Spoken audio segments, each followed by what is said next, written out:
non est inventus simile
The Lord be with you. And with your spirit.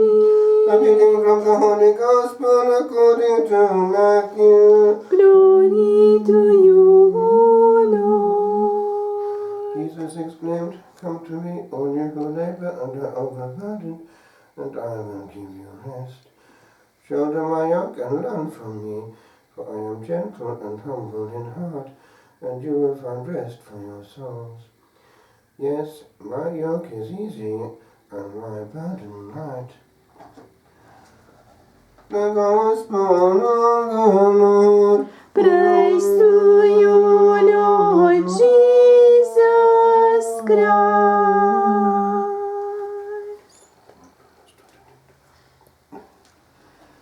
These words ring through the century as an invitation, but also as a discreet warning, for we are our own worst enemy as regards the extraction from the soul of its own peace.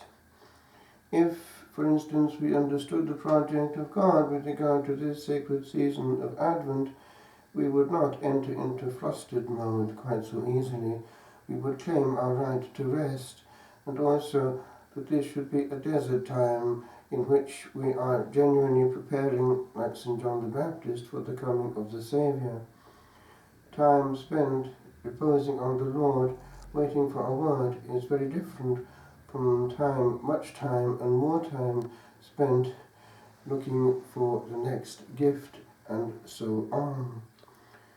And when it comes to celebrating Christmas during Advent, we are at the height of liturgical nonsense. With regard to the saint of this day, he is a saint who enters into the liturgical realm, and he did not live liturgical nonsense.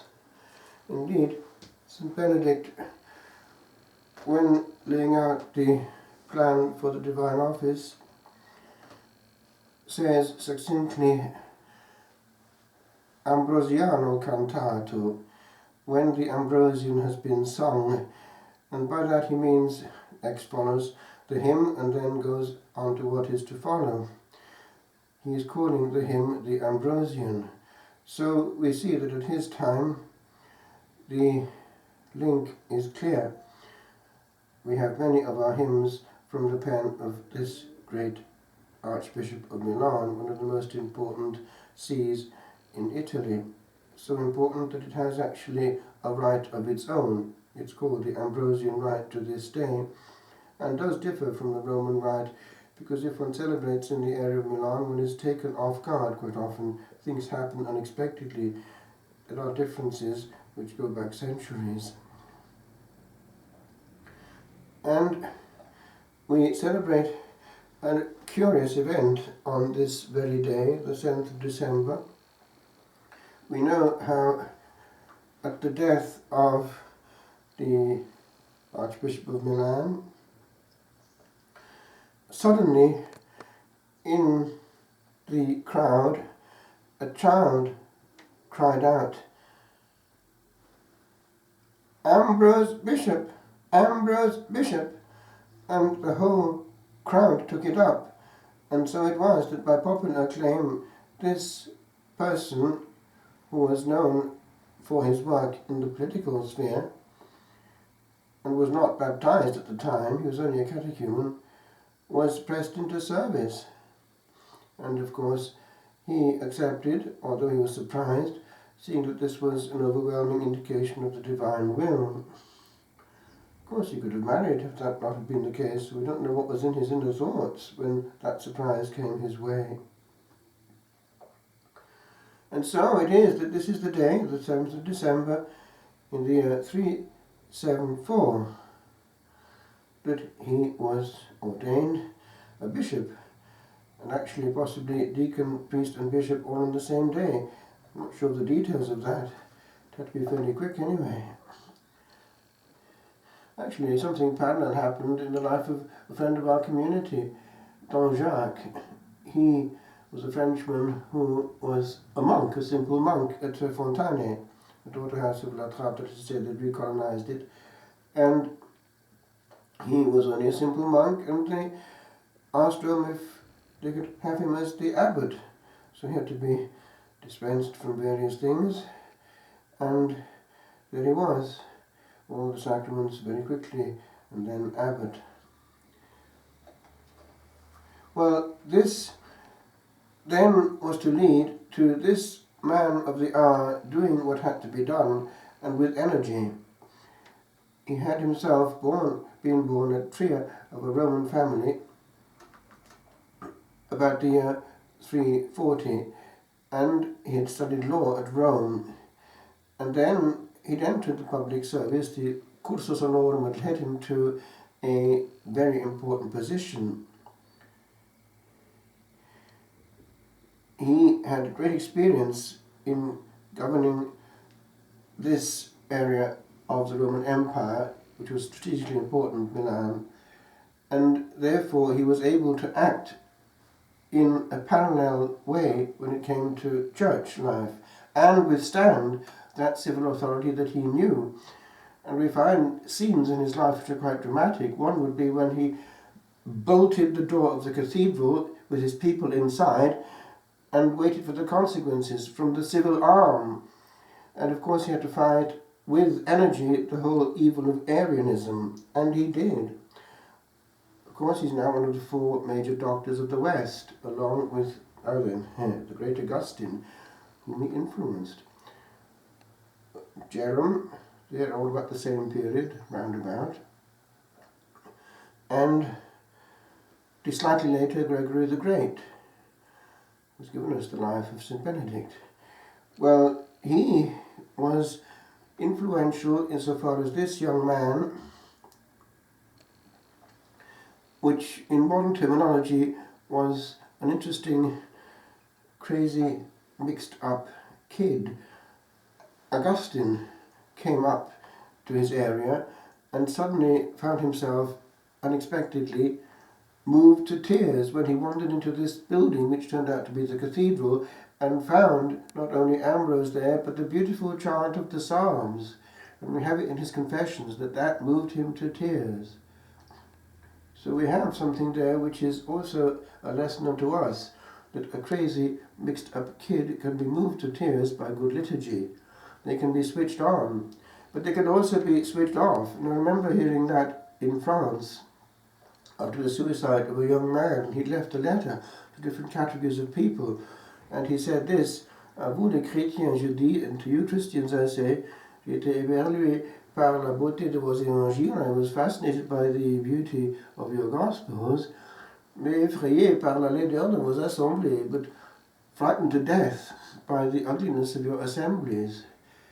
And what would a young man perhaps say to us if he came across some of our quickies? What are these Christians doing? They seem to be in a hurry. Oh, that doesn't mean much to them. If they're in a hurry for more important things, he might say, it's not that important, I'll move on. If, on the other hand, a young man, I've heard it happening in France, where there was very beautiful liturgy, comes in and sees beauty, either in some liturgy of a classic style, or some of the very beautiful celebrations we had also in the charismatic renewal, which was very monastic in France quite often, with Eastern style liturgy.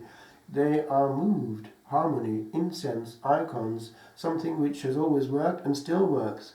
It does actually open the will, because the emotions work on the will.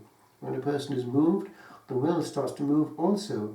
But that goes actually in negative as well. If bad liturgy puts off, oh, what an awful mess, let's get out of here. And so it is that we see that St. Ambrose is a man for all seasons and somebody to be taken seriously. When he died, it was a liturgical moment. It was actually Holy Saturday in the year 397. By then he had already baptized Augustine and, in a sense, handed on the lamp of learning and influence unto him. For in some spheres, the disciple outshined the master, although from Ambrose himself we have great works as well on the mysteries. Hence, he is a doctor of the Church, and he is somebody who reminds us where we're coming from and what we're doing. It's a grace to be asked for on this feast of St. Ambrose, which has always been on the vigil of the Immaculate Conception, that we too will do whatever pertains to the worship of God, even the divine mercy, even the divine office, even the moments of prayer that we have, the rosary, all these things that we have in conjunction with the angels for prayer, puts us in their field of operation, should be done with the dignity of the one that we serve. The same applies to all that we do in the moment of prayer. If we're in a hurry, the same message comes through. How awful this prayer is, and that too can be off-putting. The high-speed rosary, for instance. Why do we do things so hurriedly, as though God had to be served as quickly as possible? As the Curé of Ars put it, some come into church with the only thought that all I have to do now is to have 2 words with God so as to have my duty done with him. Very different from what our saints, our predecessors did in the campus of liturgy. Nothing was spared. They had time precisely to come and rest in the Lord.